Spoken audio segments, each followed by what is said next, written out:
Pi Network and the Pi white paper. If you're familiar with cryptocurrency, then you know any cryptocurrency has what's known as a white paper, which legitimizes the crypto from a standpoint of at least laying out more about the crypto itself, what its mission and vision is, and what separates it from the pack. And a lot of times the white paper, you know, lets you know if it's something that you want to take a part in or play a role in its progression and its growth. So in this series of videos, I want to go over the Pi Network's white paper. This is a part 1 of 6, just so you can see what it's about. And if you haven't already taken advantage of the Pi Network, click the available link below and I'll give you a free piece of pie. So this is your daily piece of pie, as Pi is on its way towards rocketing off into the main net and then ultimately to wherever it lands, whether that's on the moon or on a cloud, is heading in that direction. So let's start with the preface. As the world becomes increasingly digital, cryptocurrency is the next natural step in the evolution of money. Pi is the first digital currency for everyday people, representing a major step forward in the adoption of cryptocurrency worldwide. Our mission: to build a cryptocurrency and smart contracts platform secured and operated by everyday people. Our vision: build the world's most inclusive peer-to-peer marketplace fueled by Pi, the world's most widely used crypto. Disclaimer: for more advanced readers, because Pi's mission is to be inclusive as possible, we're going to take this opportunity to introduce our blockchain newbies to the rabbit hole. Introduction: why cryptocurrencies matter.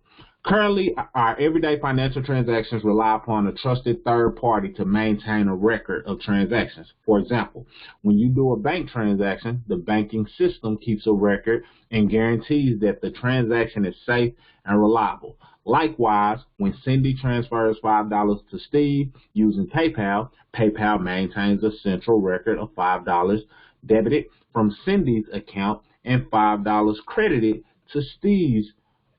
So intermediaries like banks, basically the middleman, PayPal, and other members of the current economic system play an important role in regulating the world's financial transactions. However, the role of these trusted intermediaries also has its limitations.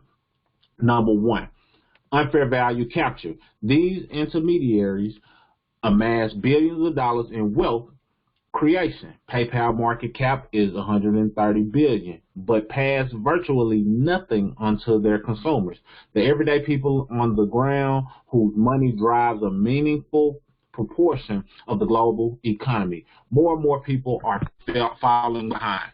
Number 2, fees. Banks and companies charge large fees for facilitating transactions. These fees often disproportionately impact low-income populations who have the fewest alternatives. Number 3, censorship. If a particular trusted intermediary decides that you should not be able to move your money, it can place restrictions on the movement of your money. Number 4, permissioned.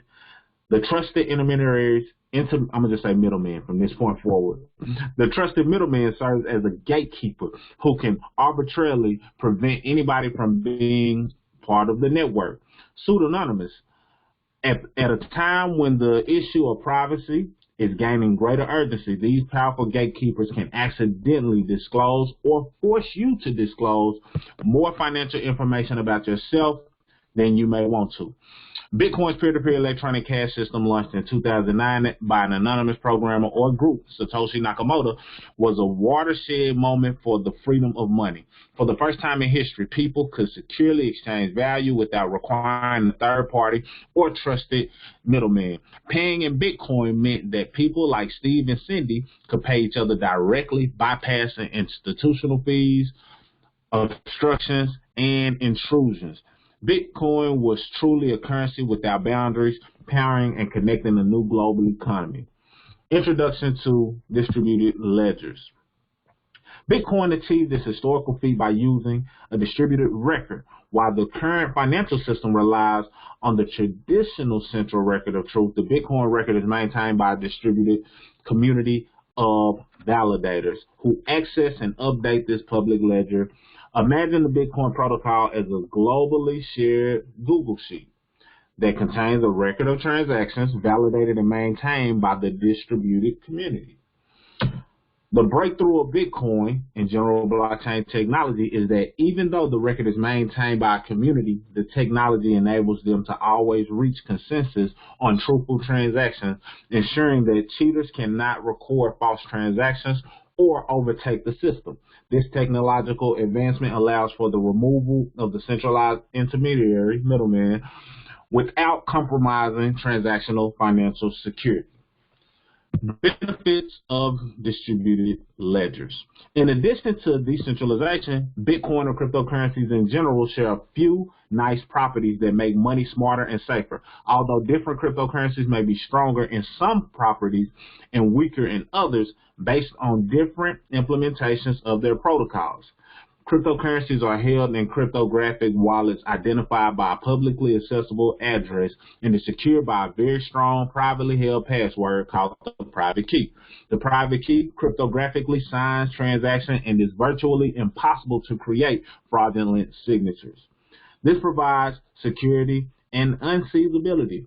Unlike traditional bank accounts that can be seized by government authorities, the cryptocurrency in your wallet can never be taken away by anyone without your private key. Cryptocurrencies are censorship resistant due to the decentralized nature because anyone can submit transactions to any computer in the network to get recorded and validated. Cryptocurrency transactions are immutable because each block of transaction represents a cryptographic proof, a hash of all the previous blocks that existed before that. Once someone sends you money, they cannot steal back their payment to you. No bouncing checks in blockchain. Some of the cryptocurrencies can even support atomic transactions, smart contracts. Built atop these cryptocurrencies do not merely rely on law for enforcement, but directly enforced through publicly auditable code, which make them trustless and could potentially get rid of middlemen in many businesses. Escrow for real estate, just as an example. Securing distributed ledgers, mining. So that's what mining basically is, securing distributed ledgers.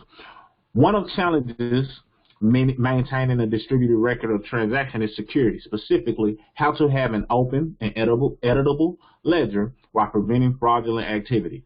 To address this challenge, Bitcoin introduced a novel process called mining, using the consensus algorithm proof of work to determine who is trusted to make updates to the shared record of transactions. You can think of mining as a type of economic game that forces validators to prove their merit when trying to add transactions to the record. To qualify, validators must solve a series of complex computational puzzles.